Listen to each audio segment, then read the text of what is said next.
જ્યારે આપણે પેપરમાં સમાચાર વાંચીએ છીએ કે આગ લાગી, ગૂંગળામણ થઈ અને ગૂંગળામણના લીધે લોકો મરી ગયા, ત્યારે તમને ચોક્કસ એવું થતું હશે કે હવા આપણને ના મળે ત્યારે આપણને કેટલી ગૂંગળામણ થાય અને એ હવાને લીધે જ આપણે જીવીએ છીએ, હવાને લીધે જ આપણા સપના પૂરા કરીએ છીએ. તો હવા જ જાદુઈ છે. તો આજનું લેસન એટલે કે ચેપ્ટર નંબર 23, 23મા નંબરનું લેસનનું નામ જ છે જાદુઈ હવા જેમાં તમે શ્વાસ લો છો. તો આ ચેપ્ટરમાં ઘણું બધું શીખવાનું છે, ઘણું બધું સમજવાનું છે કે હવામાંથી જ આપણે આપણા સપનાને સાકાર કરી શકીએ છીએ. જો તમે કોઈ પણ વાર સવારે નીકળ્યા હો ટહેલવા માટે કે ક્યાંક આપણે બહારગામ જતા હોય ને વહેલા ઉઠ્યા હોય, ત્યારે આપણે જ્યારે બહારની હવામાં ચાલતા હોઈએ, ફરતા હોઈએ કે ગાડીમાં બેઠા હોઈએ, પણ જે હવાની જે ફિલિંગ આવે છે એ તમને લાગે છે કે એકદમ ડિફરન્ટ હોય છે, એકદમ જાદુઈ હોય છે. અને પછી ધીરે ધીરે ધીરે જેમ સવાર થતું જાય છે એમ એમ એ હવા નોર્મલ થતી જાય છે. આ અનુભવ આપણે બધાએ કર્યો જ હશે. પણ ભલે એ હવા નોર્મલ થઈ ગઈ હોય અને ભલે એ સવારની હવા એકદમ જાદુઈ લાગતી હોય, પણ એ હવામાં જાદુ છે અને હવાથી જ આપણે જીવીએ છીએ. વિચાર કરો કે હવાનો આપણે ક્યારેય આભાર માન્યો નથી. તો આજનું લેસન હવા ઉપર છે. રોન્ડા બર્ન એમનો પોતાના વિશે લખે છે કે જ્યારે મને કોઈએ કીધું કે તમારે જે હવામાં તમે શ્વાસ લો છો એનો પણ તમારે આભાર માનવો જોઈએ. જો મને વર્ષો પહેલાં કોઈએ કહ્યું હોત તો હું એને ચોક્કસ એવું કહેત કે તારું મગજ ફરી ગયું છે કે શું, હવાનું શું હું કૃતજ્ઞ કરું. પણ આજે રોન્ડા બર્ને આ ચેપ્ટરમાં આપણા બધાને એ જ કહ્યું છે કે મને ખબર પડી ગઈ છે કે જે હવામાં હું શ્વાસ લઉં છું અને જે જે વસ્તુઓને મેં અવગણી છે એ બધી જ વસ્તુને મારે આભાર આપવાનો જ છે. અને એ કેવી રીતે થઈ શકે છે, તમે કેવી રીતે આભારી થઈ શકો છો જ્યારે તમે એના વિશે વિચારો કે કે આ વસ્તુ મારી પાસે ના હોય તો મારા જીવનની સ્થિતિ શું હોય. અને ત્યારે તમને એનો ફિલિંગ આવે કે મારી પાસે જો હવા ના હોય અથવા હું 5 સેકન્ડ મારું નાક બંધ કરી દઉં તો મને જે ગૂંગળામણ થાય છે એ મને થાય, તો મારે એ હવાનો આભાર માનવો જોઈએ. ઘણીવાર આપણે કોઈ એવા એરિયામાંથી જતા હોય છે જ્યાં ગંદકી હોય છે તો આપણે બધા નાક આમ કરી દઈએ છીએ. નાક પૂરેપૂરું બંધ નથી કરતા કારણ કે આપણને ખબર છે કે હવા મારા માટે કેટલી જરૂરી છે. હવે એ જાદુઈ હવાનો ઉપયોગ આજે આપણે કરવાનો છે.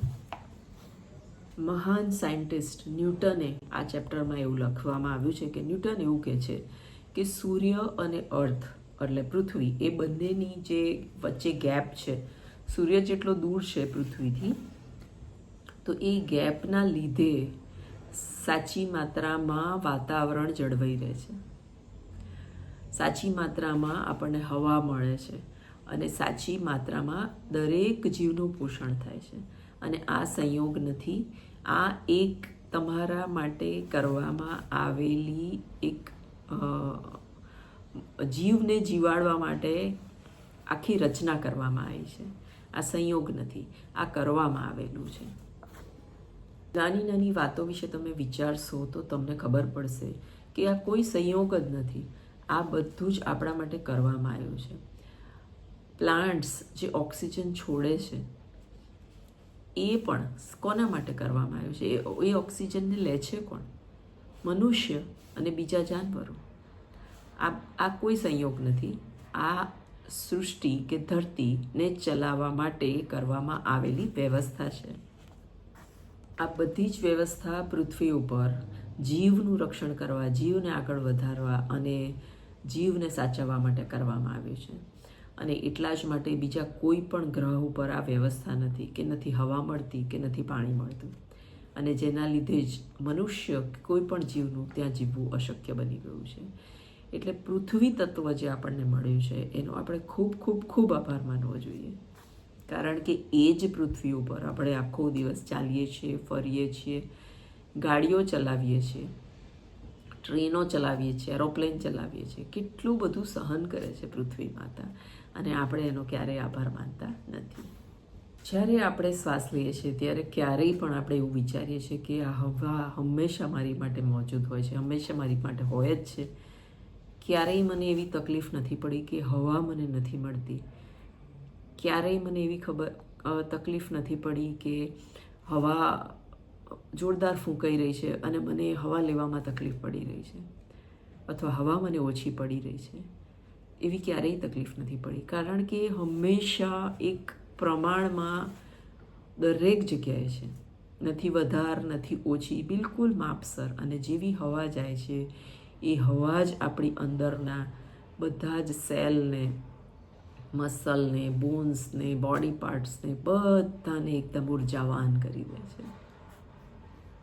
રોન્ડા બર્ન લખે છે કે જ્યારે એમણે આ હવાને પોતાની ગમતી વસ્તુઓને એટ્રેક્ટ કરવા માટે કે મેળવવા માટે જ્યારે હવાનો ઉપયોગ કર્યો, ત્યારે એમને એટલું બધું આશ્ચર્ય થયું કે જેવી રીતે પણ એમણે આ પ્રયોગ કર્યો, એમને જોઈતી બધી જ વસ્તુઓ મળવાની ચાલુ થઈ ગઈ.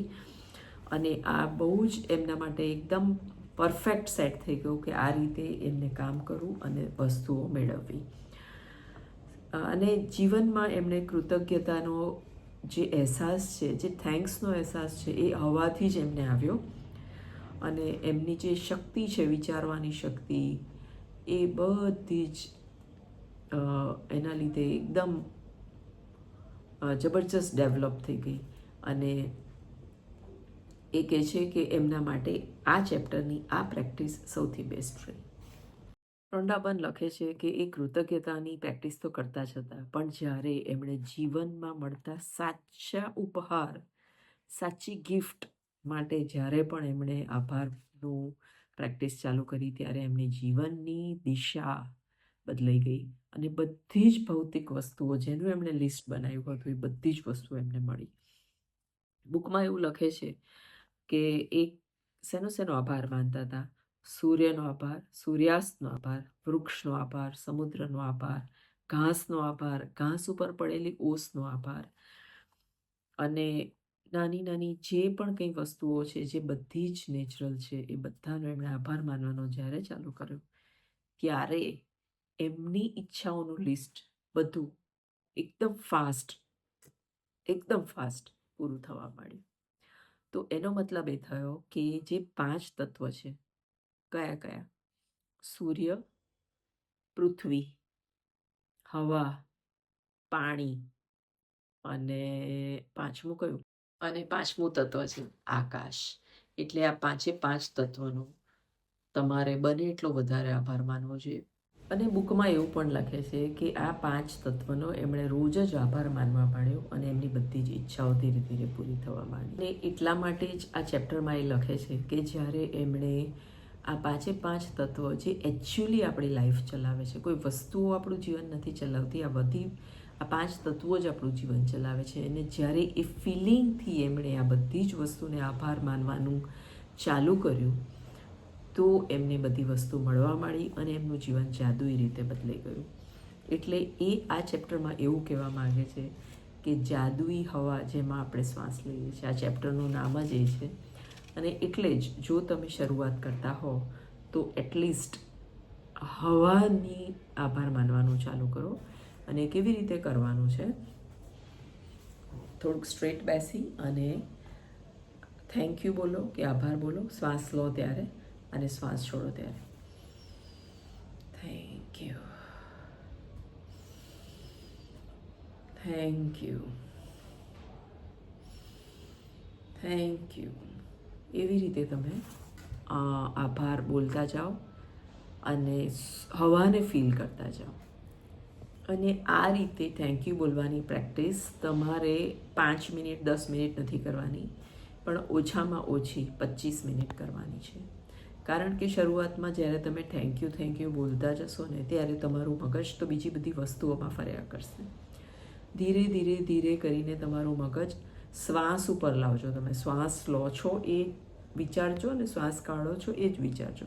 એટલે બીજા બધા વિચારો બંધ થશે અને ત્યારે તમે એકચ્યુઅલી થેન્ક યુ બોલતા હશો એવું તમને ફીલ થશે. અને એ બહુ જ પાવરફુલ પ્રેક્ટિસ છે. આપણે કરીએ તો આપણને ખરેખર ખૂબ જ આનંદ આવે છે અને ઘણી બધી વસ્તુઓ બધાની પૂરી થાય છે. હવે આ પ્રેક્ટિસ આપણે રોજ કરવાની છે, કારણ કે એકદમ પાવરફુલ છે અને એકદમ બેનિફિટ થાય એવી છે.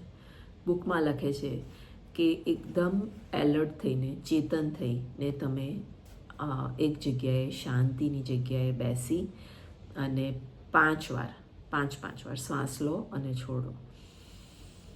Thank you. એવી રીતે 5 વાર કરો. અને આ શું કરવાનું છે? આ 5 વાર તમારે દિવસમાં 5 અલગ અલગ ટાઈમે કરવાનું છે. અને બસ હવા લેવાની છે, થેન્ક યુ બોલવાનું છે અને હવાને મહેસૂસ કરવાની છે. અને જ્યારે પણ તમે આ વસ્તુ કરો ત્યારે ચોક્કસ આ બોલજો, ઉસ જાદુઈ હવા કે લીએ ધન્યવાદ જિસમેં મેં સાંસ લેતા હું. એ જાદુઈ હવા માટે ધન્યવાદ જેમાં હું શ્વાસ લઉં છું. એટલે સવારે, બપોરે, વહેલી સવારે, સાંજે, એવી રીતે કોઈ પણ સમય જે તમને અનુકૂળ હોય એ માટે એટલીસ્ટ 5 વાર 5 શ્વાસ આટલું કરશો એટલે તમને એક અલગ જ પ્રકારની ફિલિંગ હૃદયમાં અને માઇન્ડમાં બંનેમાં આવશે. અને એના લીધે જ તમને એક નવા પોઝિટિવ વિચારો આવશે. અભ્યાસ દરેક વ્યક્તિ કરે એટલે આમાં ક્યારે તમે કરી શકો એના માટે પણ ડિટેલમાં આપ્યું છે કે તમે આ અભ્યાસ ખુલ્લી હવામાં કરો. પોસિબલ હોય તો અગાસીમાં કરો, પોસિબલ હોય તો એવી શાંત જગ્યાએ કરો જ્યાં કોઈની અવર જવર ના હોય. અને સંભવ હોય ઉપર અગાસીમાં કે બહાર ગેલેરીમાં, એ બધી જગ્યા તો બેસ્ટ જ છે. પણ જો એ પોસિબલ નથી તો તમે ઘરે પણ કરો. પણ એટલીસ્ટ દિવસમાં 5 સમયે 5 શ્વાસ આવી રીતે લો અને બોલો કે જાદુઈ હવા માટે ધન્યવાદ. આને તમે આંખો બંધ કરીને પણ કરી શકો છો, આંખો ખુલ્લી રાખીને પણ કરી શકો છો. અને આને તમે ચાલવા નીકળ્યા હોય ત્યારે પણ કરી શકો છો. અથવા તમે કોઈ વસ્તુની લાઈનમાં ઊભા હો અને વેઇટ કરી રહ્યા છો ત્યારે પણ કરી શકો છો. રોન્ડા બર્નને એટલા બધા અલગ અલગ જગ્યાએ આપણને એક્ઝામ્પલ્સ આપ્યા છે કે તમે આ પ્રેક્ટિસ કરો, ગમે ત્યાં કરો પણ કરો. કારણ કે એમને આ પ્રેક્ટિસથી ખૂબ જ જબરજસ્ત ફાયદો થયો છે. જેમ મેં તમને આગળ બધા બહુ ચેપ્ટર્સમાં કહ્યું છે કે બિલકુલ દેવાદાળ થઈ ગયેલા રોન્ડા બર્ને એમની મિલકતને એટલી બધી મલ્ટીપ્લાય કરી એ જાદુની બુકની પ્રેક્ટિસથી જ કરી છે. અને એટલે એમણે આ જે નોલેજ છે એમણે બધાને શેર કરવાની ઈચ્છા કરી. આગળ એવું લખે છે કે જો તમને ડીપ શ્વાસ લો, તમામ ઊંડા શ્વાસ લઈ અને જો તમને આભાર ફીલ થતો હોય તો એવું કરો. જો તમને નાના શ્વાસ લઈને પણ કૃતજ્ઞતા મહેસૂસ થતી હોય તો એવું કરો. જો તમને અવાજ કાઢીને, એટલે આવી રીતે કે શ્વાસ લઈ અને એવો અવાજ કાઢીને પણ કૃતજ્ઞતા મહેસૂસ થતી હોય તો એવું કરો. પણ કોઈ બી રીતે તમે આ પ્રેક્ટિસ કરો. અને આ પ્રેક્ટિસ તમે બની શકે તો બહુ ઊંડા શ્વાસ લો અને જોડે તમે તમારી ડિઝાયર્ડ વસ્તુની કલ્પના પણ કરી શકો છો. શ્વાસ લેતી વખતે તમને કોઈ ડિઝાયર્ડ વસ્તુ મળી ગઈ છે એની કલ્પના કરી શકો છો અને શ્વાસ છોડી શકો છો.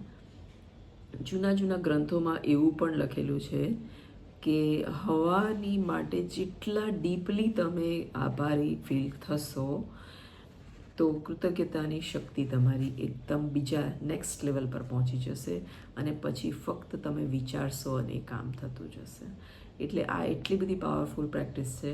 અને એટલે જ એ 23મા ચેપ્ટરમાં, એટલે કે પાછળ આવી છે. પાછળ એટલા માટે આવી છે કે આગળની બધી જ વસ્તુ જે નાની છે એ કરતાં તમને પ્રેક્ટિસ થઈ ગઈ હોય અને પછી તમે આ પ્રેક્ટિસ કરો તો એનો તમને ફાયદો થાય. તો રોન્ડા બર્નના દરેક ચેપ્ટરમાં એટલું ડીપલી લખેલું છે કે આપણે એને વાંચતા એમ થાય કે ઓ માય ગોડ, આટલું બધું જ્ઞાન કોઈ ફ્રીમાં કેમનું આપી શકે. અને તમે પણ પ્લીઝ આ બધી પ્રેક્ટિસ કરજો. મને ખૂબ આનંદ થશે કે તમે ફક્ત વિડીયો નથી જોતા પણ પ્રેક્ટિસ કરો છો. તમારી કોઈ પણ ક્વેરી હોય, ક્વેશ્ચન લખજો. હું ટોટલી ટ્રાય કરીશ કે એને સોલ્વ કરું. અને આ બધી જ પ્રેક્ટિસ રેગ્યુલર કર્યું તો બધાને જ ફાયદો થશે. હવે મારો નેક્સ્ટ સ્કેડ્યુલ એવો થઈ રહ્યો છે કે હું સન્ડે લાઈવ કરવા માગું છું, જેનાથી જે આટલા બધા કમેન્ટ્સમાં ક્વેશ્ચન આવે છે એ બધાના હું આન્સર આપી શકું, કારણ કે કમેન્ટ્સના આન્સર લખીને આપવા ઘણીવાર બહુ જ ડિફિકલ્ટ હોય છે. એટલે લાઈવમાં પૂછો તો હું ક્વેશ્ચન વાંચીને આન્સર કરી શકું. વિડીયો ગમ્યો હોય તો લાઈક કરો, હાઈપ કરો અને ચેનલને સબસ્ક્રાઈબ કરો. તો અહીં 23મો દિવસ પૂરો થાય છે અને 24મા દિવસનો વિડીયો આપણે જલ્દી જ મૂકીશું. તો ચેપ્ટર પૂરો કરતાં પહેલાં જે એક્સરસાઇઝ આપી છે એમાં રોજ સવારે તમારે જે 10 ગ્રેટિટ્યૂડ કે 10 થેન્ક્સ લખવાના છે એ તો લખવાના જ છે, અને એ 10 જે થેન્ક્સ લખો એના પછી એને વાંચી અને ખૂબ જ દિલથી આભાર ફીલ કરવાનું છે. અને બીજી એક્સરસાઇઝ જે 5 વાર દિવસમાં તમારે 5 શ્વાસ લઈને કરવાની છે એ છે. અને દર વખતે તમારે શ્વાસ છોડતી વખતે જીવનદાયી હવા માટે આભાર એવું બોલવાનું છે. અને સૂતા પહેલાં જે જાદુઈ પથ્થર, જે રોક આપણે લીધો છે એને હાથમાં પકડી અને આખા દિવસમાં જે પણ કંઈ સારું થયું છે એની વાત પથ્થર સાથે કરવાની છે. અને સૌથી બેસ્ટ જે થયું હોય એને આભાર બોલતા સૂઈ જવાનું છે. તો અહીં ચેપ્ટર પૂરો થાય છે. ફરી મળીશું આવતીકાલે નવા ચેપ્ટરમાં.